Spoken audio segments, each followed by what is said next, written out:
Welcome to the Lines Between Us Live. I'm Nicole Alifante, the president and one of the founders of CURE, the Coalition for Understanding Racism Through Education. I'm honored to be moderating this panel tonight with Chief Sandra DiRuzza of the Village of Mamaroneck Police Department, Bertha Rodriguez, who is an attorney and a consultant for the Community Resource Center, and Jeff King, longtime resident of Mamaroneck and the Town of Mamaroneck Councilman. The Lines Between Us is a partnership between LMC Media, the Community Resource Center, and CURE. We really felt strongly about continuing to hear the stories of our neighbors who experience racism on a daily basis. And I say continuing because for the past few years, we have had a lot of folks come out and speak. What's different about these videos is they're animated. They give the person who had the experience some anonymity, so they are anonymous. I'd like to get to our panelists. Please introduce yourselves and tell us kind of what your historical connection is to Mamaroneck. Okay, so I guess I'll go first. I'm Chief Sandra DiRuzza from the Village of Mamaroneck Police Department. I have been born and raised in Mamaroneck, first generation here. I've been with the Village of Mamaroneck Police Department. I will be completing my 17th year this week. And I became provisional chief in December of 2020. So I have just over a year under my belt. Thank you. And hi, I'm Bertha Rodriguez. I'm an attorney consultant with the Community Resource Center. The Community Resource Center has been a nonprofit organization in Mamaroneck for 24 years. And I serve as attorney for immigration matters for people that are in deportation proceedings and people that are seeking immigration status. I'm very happy to be part of this conversation. Thank you. Good evening, everyone. I'm Jeff King, a longtime resident of the town of Mamaroneck. I frequently tell people that I actually live in the house that I grew up in. We've been a resident of the town of Mamaroneck for about 50 years now. And having grown up in the town of Mamaroneck, I racial divide. I've seen implicit bias, and I have worked in my later years, for the last 5 years, as a town council to try to start a dialogue and have a conversation.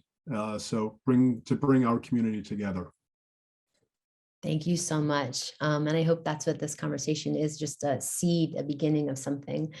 So the series is several videos, I think maybe 8 or 9. They're on LMC Media's YouTube page. And tonight we're going to focus on one. We're going to watch it together. It's about 5 minutes. It's called The Train Story. And it's about a DACA student who has a confrontation with police on a train on his way to work. And this takes place in the Bronx. So we're not looking at the Mamaroneck Police Department, but we are lucky enough to have the insights of Chief DiRuzza around this.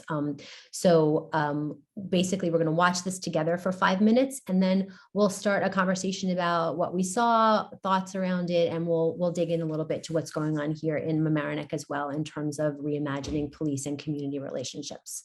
So if you want to roll the video. I was bullied on a routine basis for being different. To let everyone in the room know that I was Hispanic and I was proud. It soon grew to the point where the small comments started becoming a much bigger deal. At the time, DACA just came out and I knew that I could not really take any risks with law enforcement. The kid had called her a dumb Mexican and to go back to her country. Can I hide away, buried all in the silence? I recently took a summer job in the Bronx, and since I did not have a car or knew how to drive yet, I had to take the public transportation every day. On this particular day, there was a Caucasian lady who was walking in front of me and had the same idea of going through the cars. When we crossed over to the next car, I saw an overweight man from the outside the entrance. He flashed his necklace to the lady and said something I did not hear. The lady followed him to outside. I kept walking until the same guy stopped me, showed me his badge necklace, and he said that I am with the NYPD. He then told me to follow him, which I obliged. He made me sit on the bench outside, and I saw that the lady was seated, but on the other side. She was visibly upset, waving her hands all over the place and complaining to them about something. I wasn't really paying much attention to. The other cop, who I assume was his partner, he wrote a ticket and let the lady go without any further incident. The large man began to approach me. He told me that I cannot cross the intersection between the cars, etc. Standard stuff before getting a ticket. What threw me off was the fact that after mentioning this, he asked me, "Have you ever been arrested before?" Having never experienced something like this, I honestly thought it was a joke. So I laughed and I said no. He then went over to his partner and they started talking. While looking at me for a second, the same guy came back and asked me the same question. "Have you ever been arrested before?" By then, I could kind of tell that he was not joking, so I gave a stern no. I began to get a little bit worried now, since back then, at the time, DACA just came out and I knew that I could not really take any risks with law enforcement. This was becoming a nightmare scenario pretty quickly.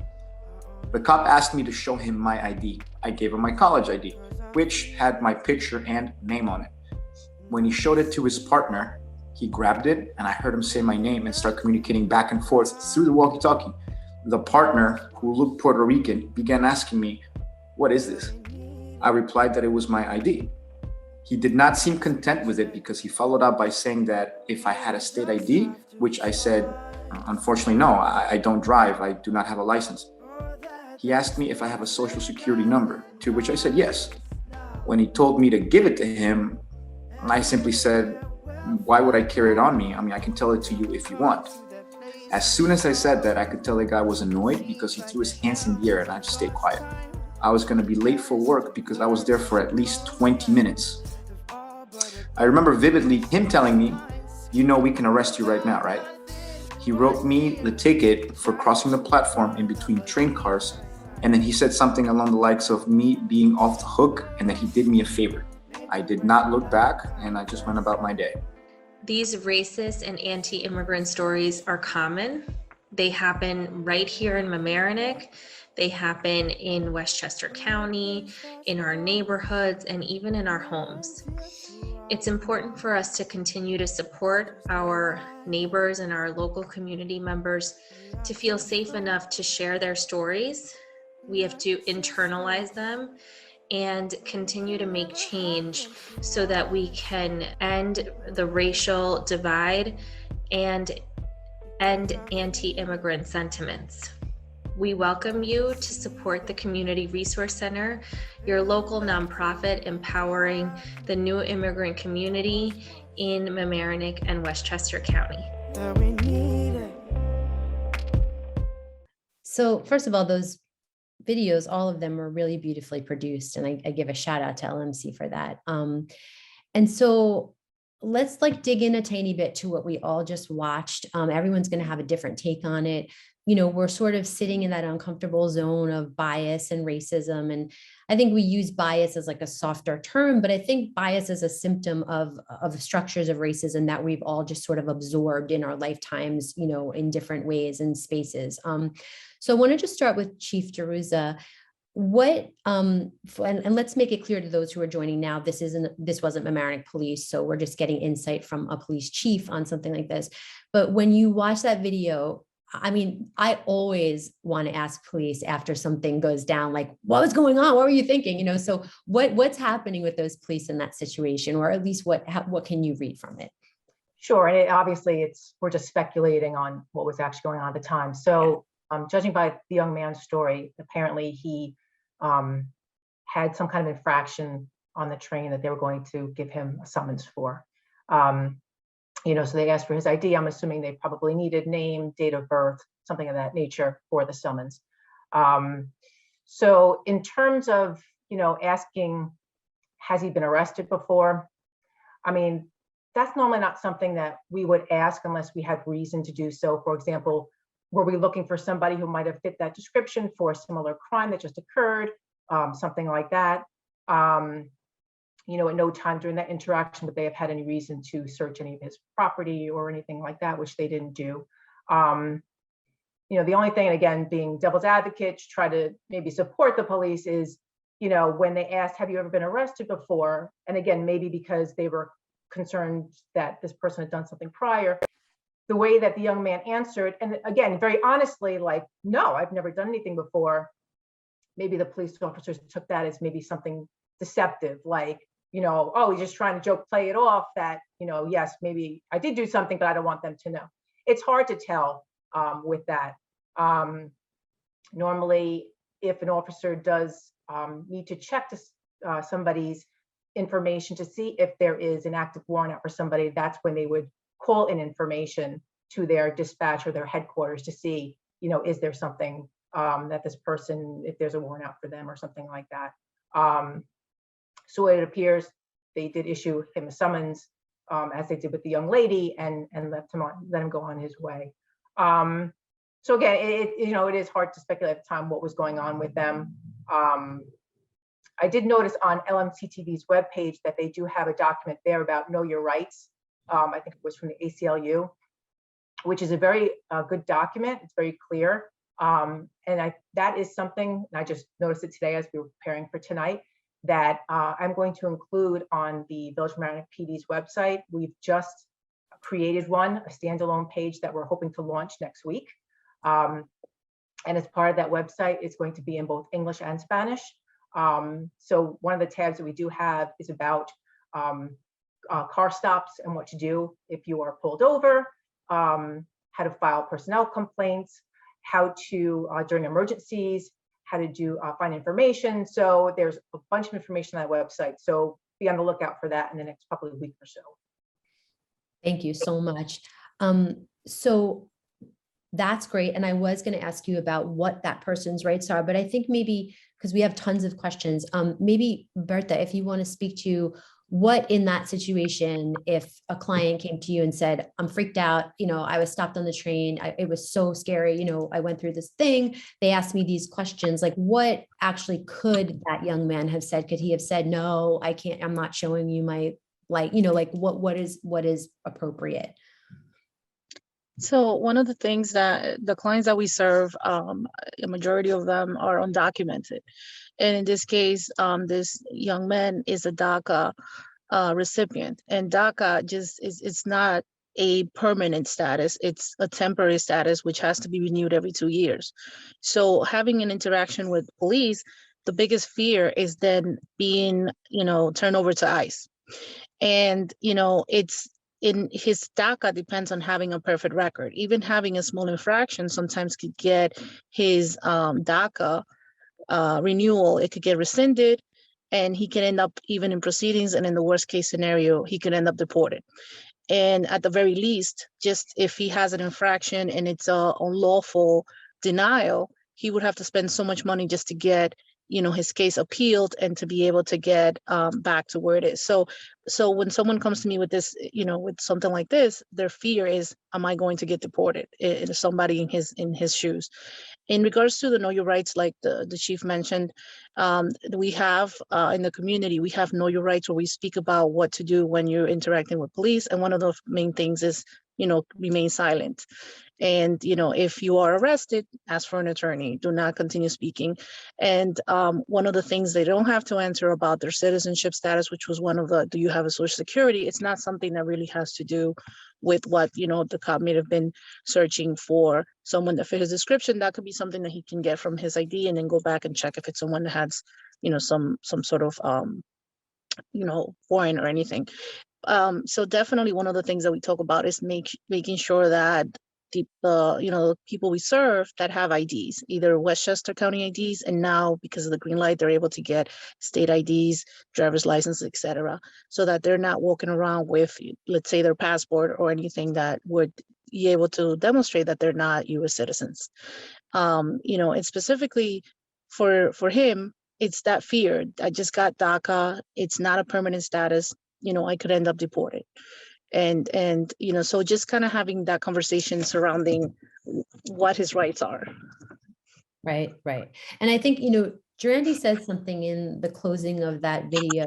She talks about internalizing this. And I think like that's a big thing that across the board, we're all somehow internalizing narratives and bias. And I want to be sensitive to what police internalize on a daily basis, what folks of color internalize on a daily basis. I think we can't negate that from the conversation that, and that kind of brings me to Jeff, like you grew up here, you had a great experience here, you stayed here.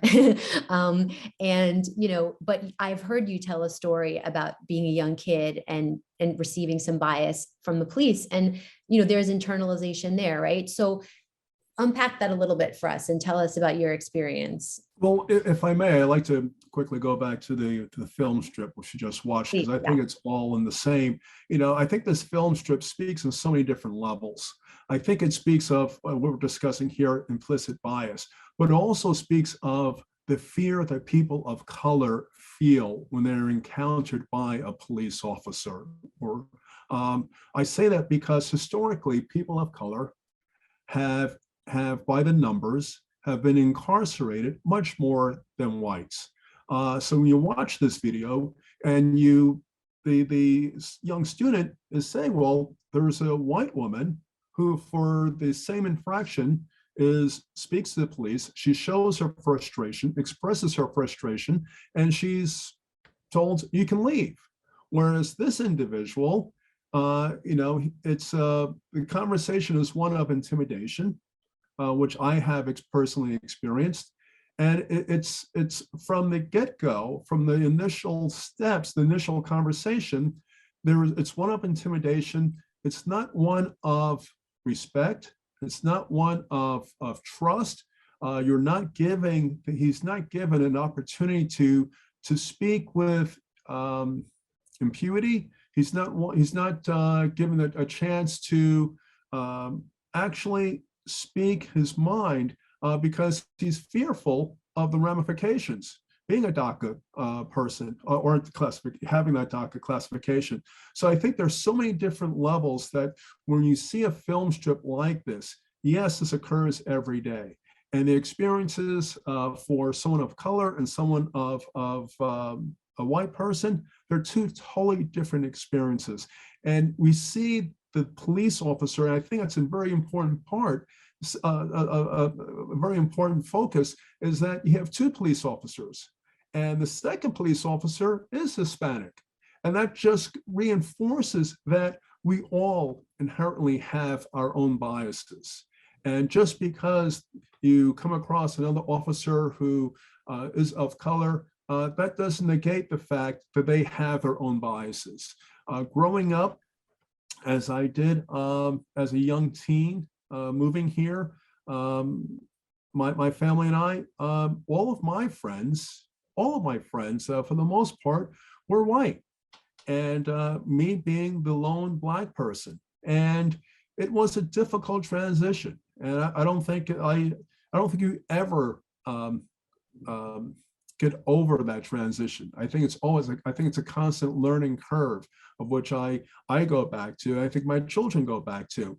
But specifically, being singled out by white police officers when I'm simply riding my bicycle with my friends.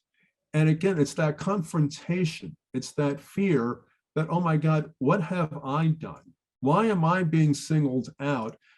Exactly as in this film strip, well, have you stolen this bicycle? Where do you live? Because the implicit bias, the implication is that you're a person of color and how you can't possibly live in Larchmont, in the town of Mamaroneck.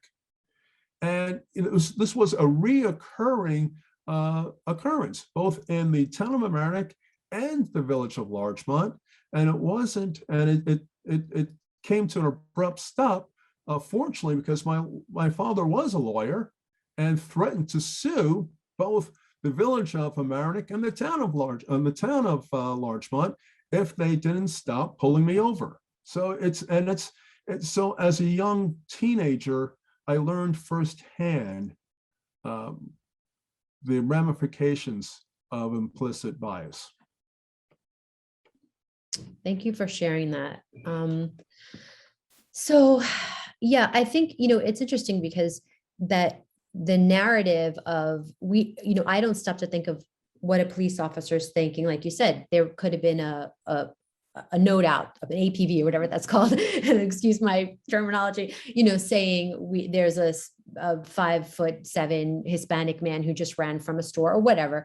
And that's the narrative that they have in their head. And I think like what we're getting at here is, and we're talking about reimagining. And I know Chief DiRuzza, you've been really transparent about some of the things you're bringing to the police department for these reasons. And so I think we're all longing, and I don't want to impose this on anyone, I am, for those transactions to be different.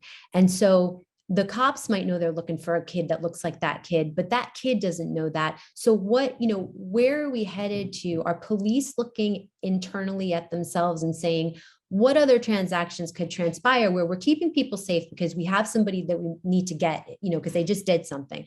But at the same time, we're not going to just sort of like, traumatize someone in a moment where they were just trying to get to work, right? So I think we're trying to meet in this middle area. And what are the conversations right now in your department and with the things you're bringing in that are sort of pointing to different ways of policing potentially? And I could be projecting that, but I'd love to hear you. Sure. So as you're aware, then Governor Cuomo had put out a mandate for police reform. So even prior to police reform, the Village of Mamaroneck Police Department was working on several programs to combat these types of things. So the first thing was a procedural justice training. So it's actually a 3-module training that's usually given at least 6 months separated from each other. So far the department has completed 2 modules of that procedural justice, the third being implicit bias, which we're going to be completing this year. And as part of the procedural justice, it focuses on 4 pillars, so to speak. So it's about giving everyone a voice, okay? Being transparent, remaining neutral, and having respect. So if someone is approached, the officers are trained to explain to the person why they're being stopped, why they're being approached.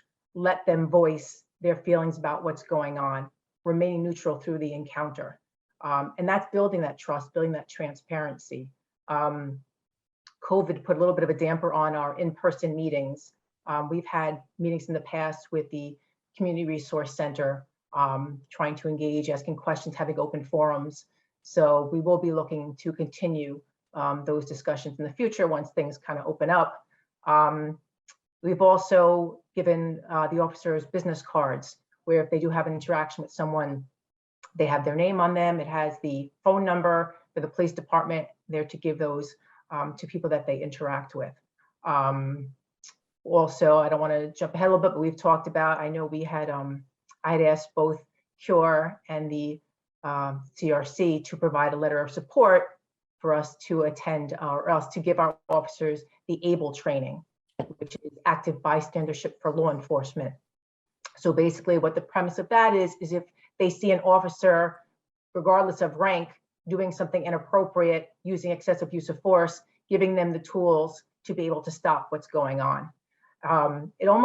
They equate it in the training to almost the same thing. It doesn't have to just be law enforcement. It could be a doctor and a nurse in an operating room where the nurse sees the doctor doing something incorrect. Is the nurse going to speak out? Or a pilot and a co-pilot, is the co-pilot going to feel comfortable speaking out to the pilot? So it's in that same level that they're talking about in terms of making sure they understand that they need to do this, they need to act out. And for the person who is being what we're going to call abled, they know it's not something that they're being penalized for. It's basically, I don't want to say saving them, but in a way it is, so that they understand they're not taking it to the next level. They need to have a timeout and this other officer takes charge. Yep, that makes sense.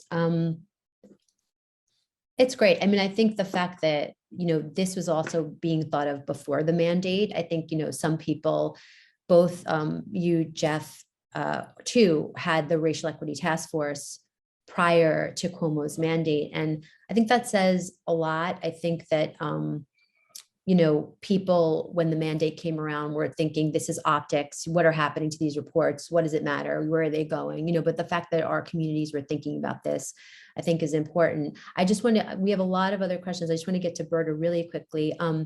When you have someone come to you who's been through something like that, what are some of the things that you think community members want in police relations? You know, have your clients voiced to you, like, if only it went down this way, or I wish I could this, or I wish, you know, police officers were on the streets more talking to us, or what are there some general like wants and wishes from communities that you deal with? Well, one of the concerns that we're having with police relations in the community that we serve has been the language barrier. So the majority of our clients are Spanish speaking. Some of them are from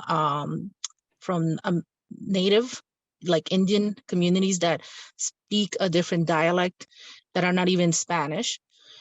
So having, you know, so they might have a handle a little bit of in Spanish, but they're not even getting just, you know, even serviced in Spanish. So so that's one of the biggest problems. And you know, they want to be able to report crimes and feel safe in the community, and not be afraid. You know, the biggest fear is having an interaction with ICE. And you know, some of our clients have expressed that they're afraid to go through certain streets because they're afraid that they're going to have an interaction that could end up, like I said before, in deportation. And it's happened, you know, to a client where, you know, got pulled over for a license, not having a driver's license, and ended up getting deported. You know, and it wasn't something that was an enforcement priority. The person did not have a record. You know, it was just simply something that was an infraction that you get a ticket, you go to court, and that's it. You know, so I think the biggest fear is just that, not understanding that there is that, you know, the police not necessarily working with ICE, but it's sort of like gets blurred because of what's happened in some of the past in the community. So, you know, but we have to know your rights to kind of talk about that. And we have been in communication with the chief of police and just kind of addressing some of these things. So I was very happy to hear also about the fact that there will be a Spanish posted on the website. And these are some sort of the things that I think will bring about more interaction with the community and just trusting more into the police department. Thank you. So Jeff, Nicole, just to say, Bertha said something. So like she was saying, we do have some Spanish speaking officers. However, their dialects or things are different. So we do have access to what's called a language line that we're able to have. It through an operator. It would be a third party that we could call at the time of whatever's going on and have that interaction to get a full idea about, you know, the interaction or the crime that was committed, things like that. Second part is, if an officer interacts with somebody, you know, on the street, we're not asking for immigration status.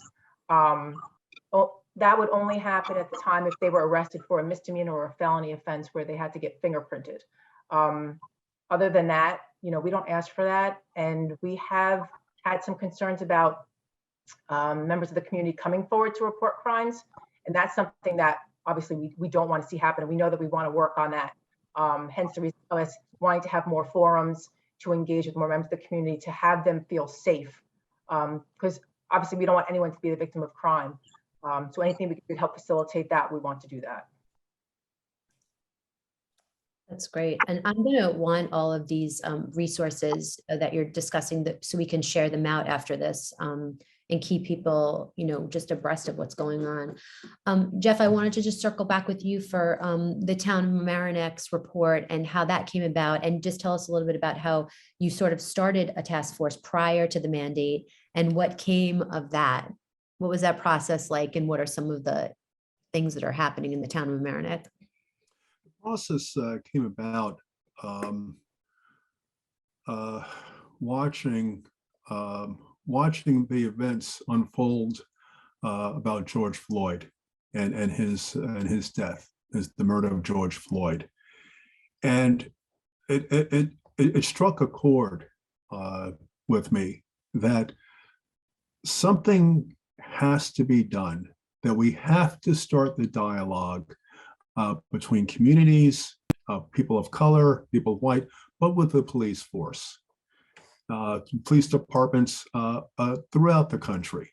And so I took it upon myself to speak to our town supervisor and to put out the idea of forming a racial equity task force so we could begin the dialogue. And let me just say that, you know, when we're talking about police departments, it's not particularly, you know, the town of Mamaroneck or the village of Mamaroneck or the village of Larchmont. It's the institution of the police departments or institutions of the departments of how they started in this country. You know, they started in, and I think that has progressed to where we are now, and that is part of the problem. And I think that, and I believe that training has not gone into the academies as to, for police departments to realize that the first, you take an oath to become actually a guardian and not a warrior. And and we can get into that later, but I say that because the police departments started in the 1700s as slave patrols to monitor the movement and the capture of runaway slaves. And yes, you might have had the first police department in Boston and the second one in New York City, but after the Civil War, these slave patrols, well, what happened to them? They became police departments. So you have this ingrained institution of policing that was brought about to protect the status quo, i.e. white people and money. And I think philosophically, you have to look at that, you have to break that down. And that is what we try to do with the Racial Equity Task Force and starting the conversation and looking at the totality of policing in the 21st century. Barack Obama, back in 2015, commissioned a committee, police reform in the 21st century. 5 years later, George Floyd is killed. And now 2 years later, we are having a conversation about police reform in the 21st century. Well, in 1965, you had Watts, you had LA burning. So where have we progressed over the years? And I don't think anything is going to happen until we have conversations like we're having tonight. Fruitful conversations where we can have that dialogue. And that is what the Racial Equity Task Force, the whole idea behind the Racial Equity Task Force, to start and have the uncomfortable conversations, to find out where we came from so we can give ourselves some kind of direction as a community, how we're going to go forward. Subsequent to that, as the chief just said, Governor Cuomo, former Governor Cuomo came out with Executive Order 203 to address and look at and review and come up with policies in your own communities for policing in the 21st century. I believe that our committee put together a cohesive report on some of the tenets of procedural justice, on training, on talking about the interaction, talking about the community involvement. Surveys were presented to the community, and we had an overwhelming response. And our community demographics, as we know, differ from Mamaroneck, but we had an overwhelming percentage of in favor of, or they think the police department is doing a great job. And we do have a good police department. Of the 15% or almost 16% of people of color who responded to the survey, almost more than half of them responded that they have encountered, they have witnessed episodes of police, what they feel is police discrimination. So clearly, there is a need for this dialogue. There is a need to review our maybe outdated practices and policies. And that is what the report tried to address. You know, where can we improve on what we have? Where can we suggest new policies? How can we discuss or bring to the conversation de-escalation? So these are all the tenets of what went into our police report. That's great. You said a lot there. I'm sorry. No. I'm not criticizing. It's incredible. And these are the things that, you know, I find I find this to be a really a discussion that needs to go on and on and on, because we're not going to nail all this down in an hour. But I do want to go to Chief DiRuzza on that. I mean, there's so much talk about every institution, right, connected to American history that sort of filters into how we live today. And I find it freeing to discuss it as institutional, because it's really, you know, police officers usually want to be police officers because they want to protect people, and they'll run into a burning building, right? Like they're often heroes. And at the same time, there is a history connected to that. And there is deep bias. And there is this sense of kind of patrolling the Black and brown body. And that's stuff that we're all sort of looking at. Well, not all of us, but many of us are starting to look at. We're starting to put ourselves in these uncomfortable spaces and think about it. And I'm curious, like, what is the culture? I know, you know, defund and all this stuff has been coming like a tsunami at police officers, but what's going on internally? So many pedestrians don't get a look at that. What is the feeling? Is it like, whoa, wait a second, we do have some stuff to work on? And is there a sense of almost hope in the police department that there is some crap we can cut through, and that's going to like actually benefit us? You know, like what's the vibe? Like, can you speak to that? Because Jeff's just said a lot, and I know we have a script, but I also want to dig into what he said. Yeah, sure. So like you said, I mean, most police officers, they become police officers because they want to protect and serve their community, give people a voice that don't have a voice. So are there, you know, bad officers? Yes, as there are bad doctors in every profession, right?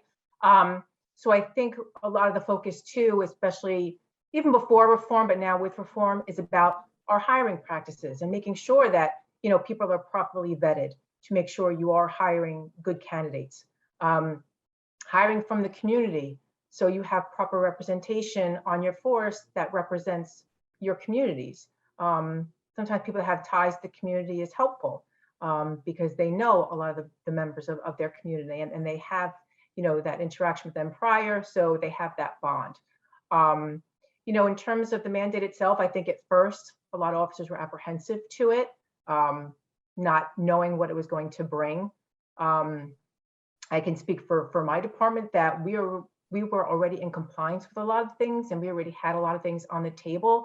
But it gave us a good opportunity to take a look internally and say, hey, what are we doing already? What can we do better? And what aren't we doing that we can now do? Jeffery mentioned about de-escalation. We just finished our de-escalation training as well.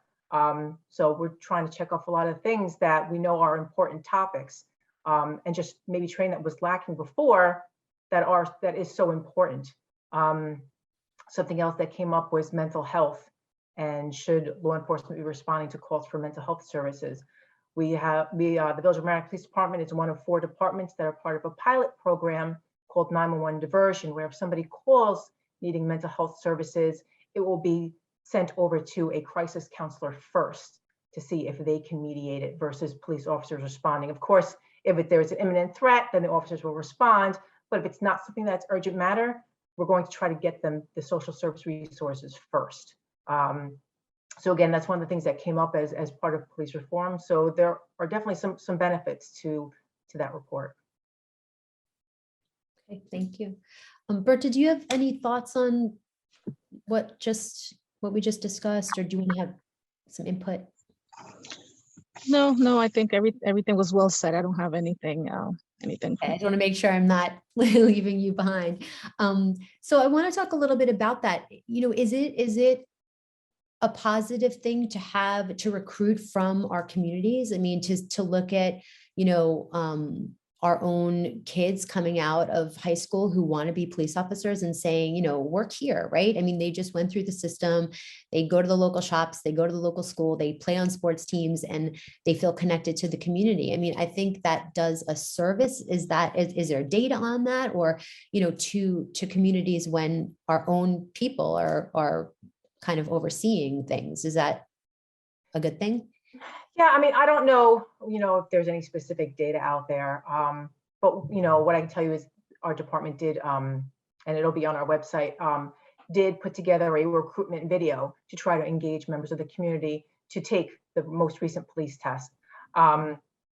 So there is some thought to people who do work for the community, do have more of a stake in the community, they feel, and I can speak to a couple instances where, because the officer was local and knew people, he was able to mitigate a very tense situation because he identified himself and said, oh, I know a family member of this person, and they made that bond, and that kind of almost in itself de-escalated the situation.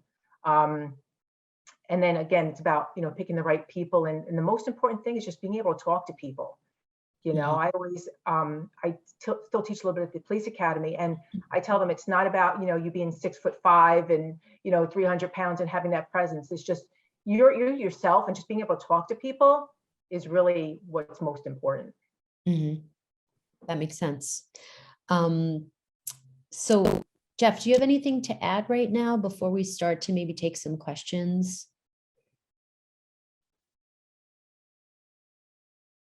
No, I just want to echo what the chief just for your training and for everything you've implemented over the last several months, because I think it goes back to one of the basic principles is that a community is not going to feel safe. Residents are not going to feel safe if they see the police force as enforcers and not guardians. And clearly, one way to break down that barrier is to hire from within. You know, if I know personally that back in the day, there was a friend of mine from high school, and who was a person of color, and he became a town of Mamaroneck police officer. And you could see him, or I would see him patrolling up and down Mamaroneck Avenue.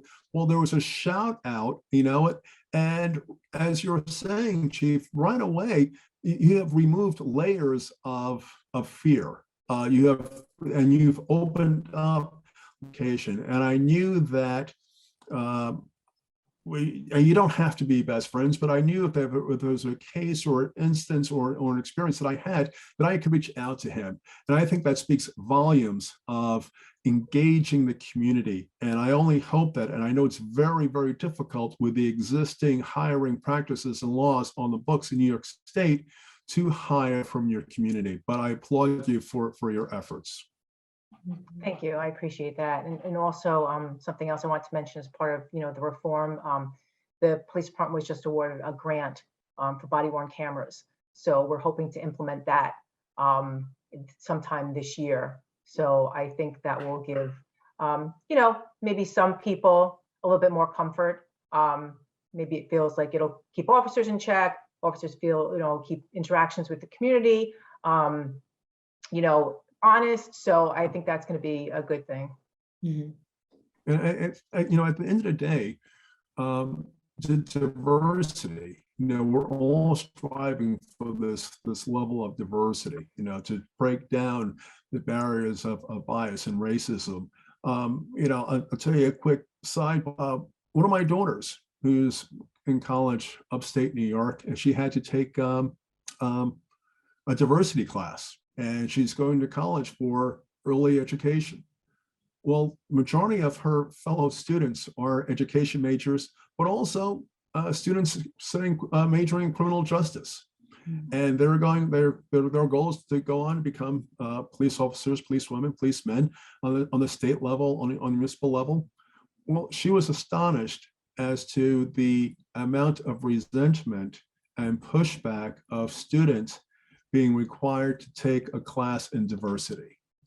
And I think this speaks, you know, what we're talking about is that if you can hire from within, if you can hire from your community, well, you've been able to, you know, eliminate one of those obstacles that we're seeing, right, that she's seeing, that this resistance to diversity. You know, why do I need diversity? You know, I'm from upstate New York, and everyone up there is predominantly white, so there's no need for me. Well, you are the people, you are the person that should be taking that class, because if you do become a state trooper, well, you know what?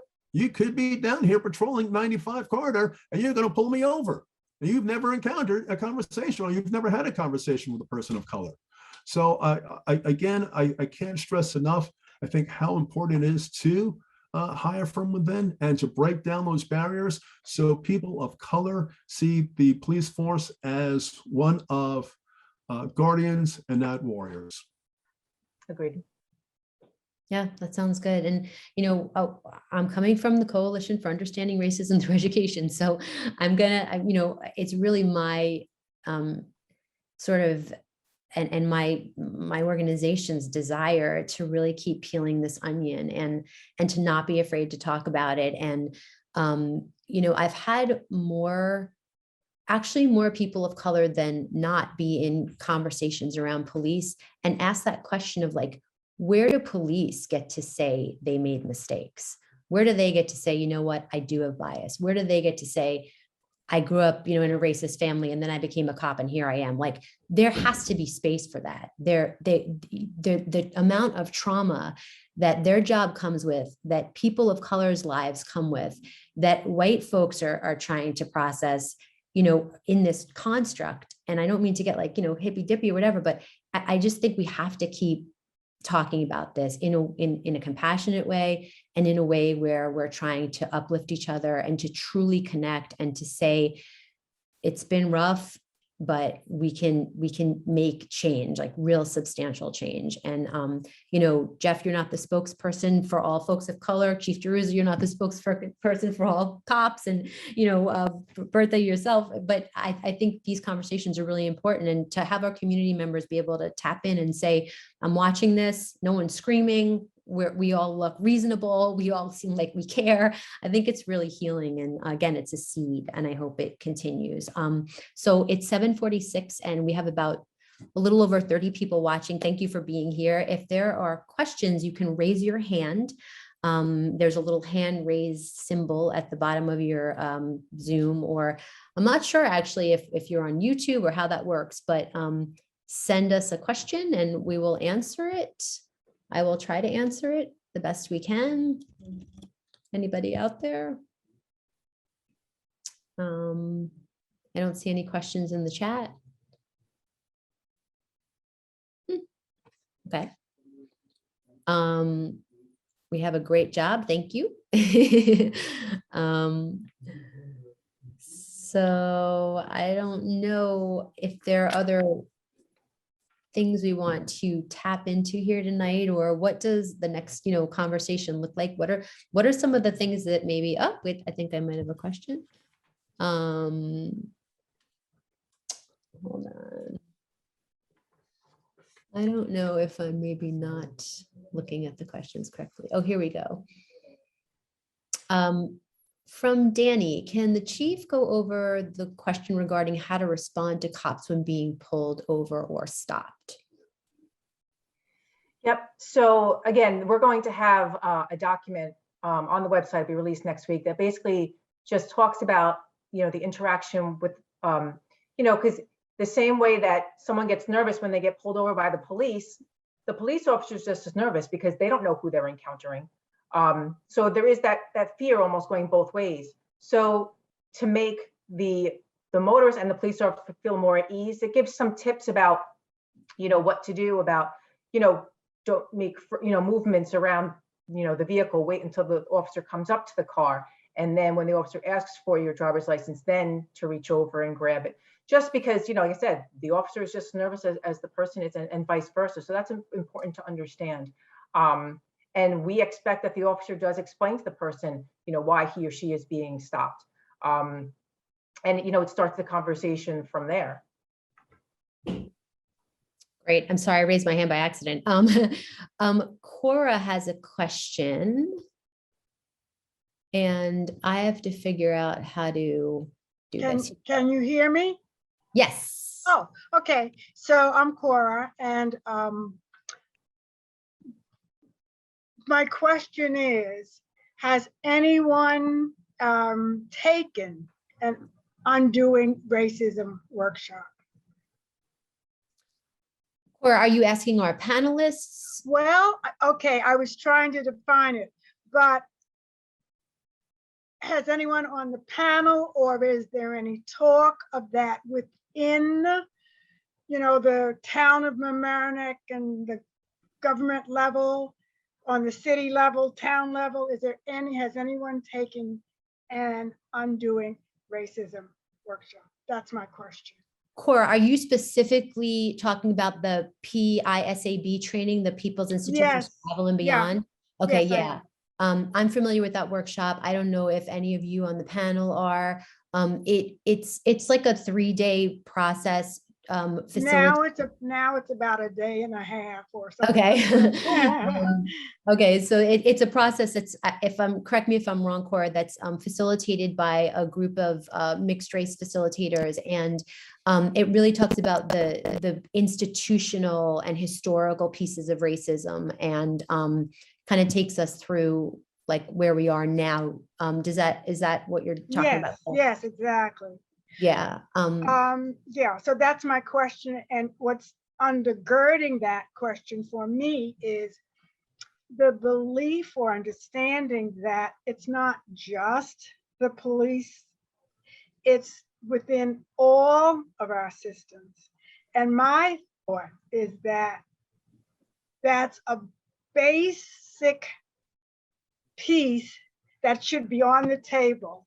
And it's not that we stop there, but to have that understanding. It's not just the police, it's not just social worker, but every single system in our, let's leave it in our country. We won't go to the other countries, but in our, and I think if people have that understanding, they'll see more the need to have these difficult conversations because we all learn from it and profit by it.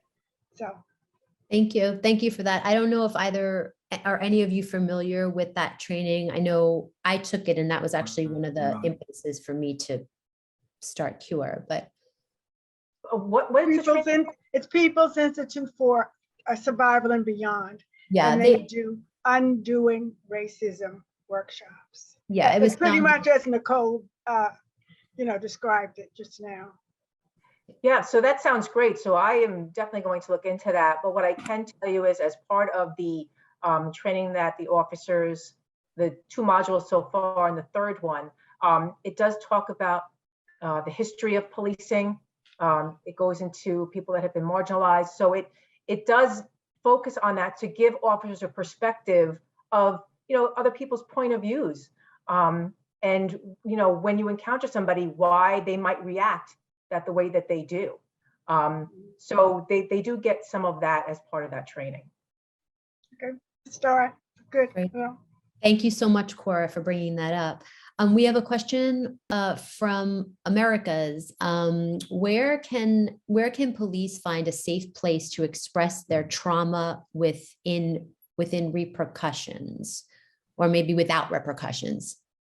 Sure. So within the police department, we offer several avenues for them to seek counseling, anonymous counseling, things like that.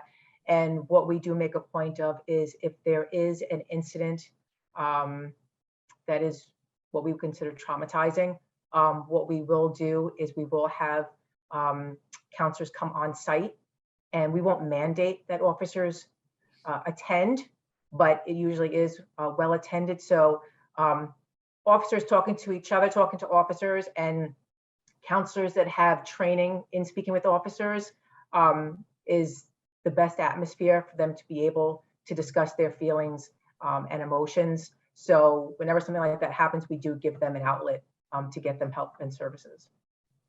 Okay, thank you. Let's see if we have any more questions. Could a link? I think, oh, well, let's see. Mayuki, thank you so much for having this conversation. What can community members, especially the youth, do to become a part of the conversation in improving relations between people of color and the police force? That's a great question. That's from Mayuki. Jeff, you have an idea on that in terms of having grown up here? And if you think of yourself, what would you have liked at that point, maybe in your teens, in high school, had you been able to have a dialogue with police? Is there something you think and police can do together? Well, I think that, and that's a very good question, that Nicole, organizations such as CURE, I think that's certainly an avenue or for students, people, young people, to seek out and seek advice, and to broaden their knowledge. I think that I know that in Mamaroneck High School, there is a diversity club, and they're addressing there's certain, racism, as I see it.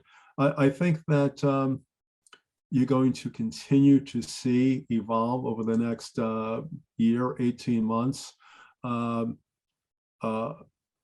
more organization, more a coherent push by maybe the villages and the town of Mamaroneck to reach out to the young, to the youth, be it through perhaps realm of trying to establish, a monument signifying and acknowledging the slaves who lived and worked here in our community. So I think that involvement I think youth involvement on that project can be worthwhile. And I've been myself speaking with Joe Liberti of Mamaroneck High School and how to involve students going forward. Looking at taking a template from the Equal Justice Initiative from Brian Stevens. He has a fantastic calendar, and that calendar depicts an injustice every single day in this country. And so I think that I think there are a lot of different avenues which are just being discussed right now. So I want to say, just give it some time, perhaps 6 months or 8 months, that you'll see more of an organized effort to reach out, to the young people in our community. And also speaking to that, we have right now 4 officers that became certified as community resource officers. So they're going to, just like Jeffery said, start hosting different events to try to engage in the, in the community and the youth in the community. And something else that, we encourage myself, as well as the command staff, when officers, are driving around, it's okay to stop and get out of your car and, play some basketball with a couple of kids that you see them, or if they're riding their bikes, stop and talk to them and say, hey, what's going on? Can I help you? Or things like that. So we want them to be engaging, because it's those little interactions that a youth will remember and saying, oh yeah, if something happens later on, they need help, they can maybe trust that officer because he or she, met with him or her on the street and they already made that little bond. Even though it was just some minuscule amount of time, it does make a difference. Absolutely. Absolutely. So this has been a wonderful conversation. I really want to thank you all for being here. I feel like it's the beginning. I feel like it's connecting us in a better way. And I think we still have, 30 people hanging in there. So I appreciate everyone who came out tonight. For the Lines Between Us series, you can connect LMC, you can connect to LMC Media, the Community Resource Center, or CURE if you want to share stories. You saw the video, and the rest of them are on YouTube. They're really beautiful and they're anonymous, and it's a great way. And it's not just about law enforcement. There's racism in schools, there's racism in parks, there's racism everywhere, sadly, but we're gonna continue to forge on. And I thank you, Chief DiRuzza, for being here. I know these are tough questions, and Jeff for sharing your stories, and Bertha for giving us an insight into the communities that you support. And I'm just very grateful to be able to have this conversation. Everyone stay well, and thank you so much. We'll be sending out resources, so we'll drop all the things that were mentioned here so the community can better inform themselves about the work that we're doing. Thank you so much, everyone. Thank you. I appreciate the opportunity.